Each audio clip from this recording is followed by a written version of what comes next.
Hello, everyone. I'm here to tell you what happened on Monday Night Raw for the matches for July the 19th, 2021. And after I do the match video, I just want to say something about SummerSlam. It's coming up next month. Charlotte Flair, your new Raw Women's Champion, defending her championship against Rhea Ripley in the rematch. Good match. I enjoyed it. Rhea Ripley took her right to Charlotte, folks. Shoulder tackles in the turnbuckle, just unloaded punches on her. Flair finally got the upper hand after a while by targeting her leg. Rhea Ripley applied the figure eight. Charlotte got free by grabbing the bottom rope. Then she got outside the ring, grabbed hold of the Raw Women's title, and hit Rhea Ripley in the head with it. So Rhea Ripley wins by disqualification, but of course Charlotte keeps the title. So after that, Rhea Ripley's pissed, and I don't blame her one bit. Hit Riptide on the outside of the ring and rolled her in. So Nikki Cross, the Money in the Bank winner from Money in the Bank, cashes in on Charlotte Flair, is now your new Raw Women's Champion. I like Nikki Cross. I've always been a fan of her. But I'm not happy she cashed in on Charlotte Flair. Here's why. Because we're going to have goddamn so many more Charlotte Flair matches of that title. And every time she loses, she's going to complain, moan, cry, and beg and get free opportunities one after the other, one after the other. Oh, I'm just so frustrated seeing her in the title pictures. Hey, I'm not the only one. There's a fair amount of people out here that is sick and tired of seeing Charlotte Flair constantly over the Raw Women's title. Speaking of the women of Raw, again, Shayna Baszler and Nia Jax teamed up to face Natalya Tamina non-title. I've seen this for like 3 months straight now. None of those matches are any good. This one was no different. It was just plain awful. Tamina basically does what she does best, which is goes outside the ring and sleeps. So Natalya does all the work. Natalya hit 3 clotheslines in a row on Nia Jax to finally knock her down. Shayna Baszler started working on Natalya's arm and shoulder. Tamina finally tagged in, kicked Shayna Baszler in the face, got the win. Disappointing match up again between these 4 women. Sheamus, United States Champion, took on Roberto Carrillo again. Roberto Carrillo, as soon as that bell rung, folks, just unloaded on Sheamus. Man, you can see Sheamus's chest area is red in the back from all the punishment Roberto gave him. Like a nice corkscrew over the top rope to the outside on Sheamus. He knocked him down with the top rope cross body. Freaking got him in the corner and started doing some Stone Cold stomps on him. Freaking whooped his ass, folks. Roberto did. Yes kicks. A lot of those. Sheamus finally got the upper hand going, the offensive, with a huge backbreaker.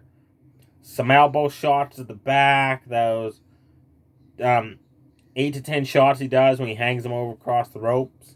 Roberto started fighting back again, hit the face mask, and hurt his hand. And Sheamus won with a bro kick. So, yet again, Roberto Carrillo does not defeat Sheamus or become United States Champion because you can already tell Damian Priest is going to challenge Sheamus for the United States title next.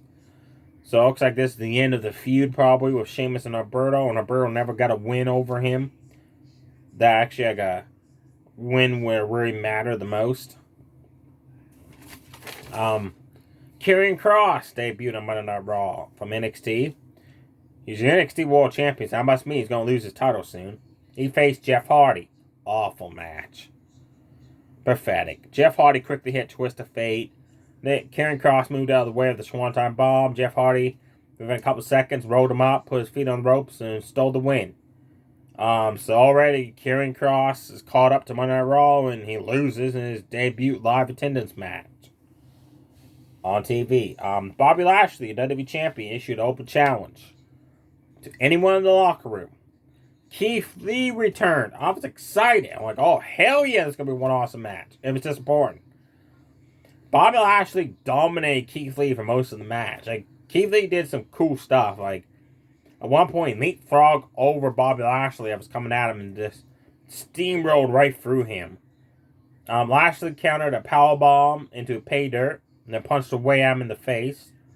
Clotheslined him to the outside. He tried to pick him up, throw him into the ring post, but he couldn't. And that allowed Keith Lee to throw him into the barricade. That ticked off Bobby Lashley and came back and speared him to the outside. Speared him on the outside. He applied the Master Lock. Keith Lee powered out of it. That just ticked off Lashley even more, and Lashley hit the Spine Buster into the spear combo for the 1-2-3. So Keith Lee's return, and yeah, that match against Bob Lashley. A little bit more exciting if Keith Lee got more offense in than what he did. Also on Raw. Oh. AJ Styles, Almost, and John Morrison, a.k.a. Johnny Drip Drip, with The Miz at ringside, took on the Viking Raiders and Matt Riddle. Riddle and AJ started off. AJ got backflip hard.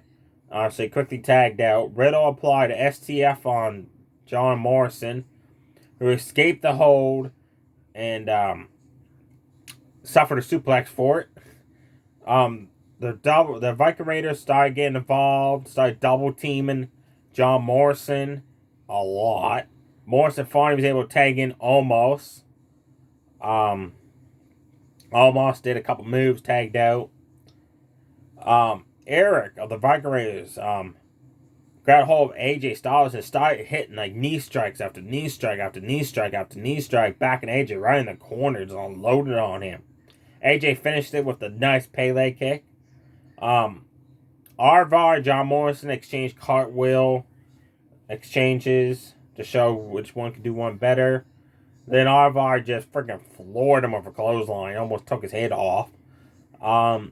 Really good 6-man tag. I enjoyed it. Action-packed.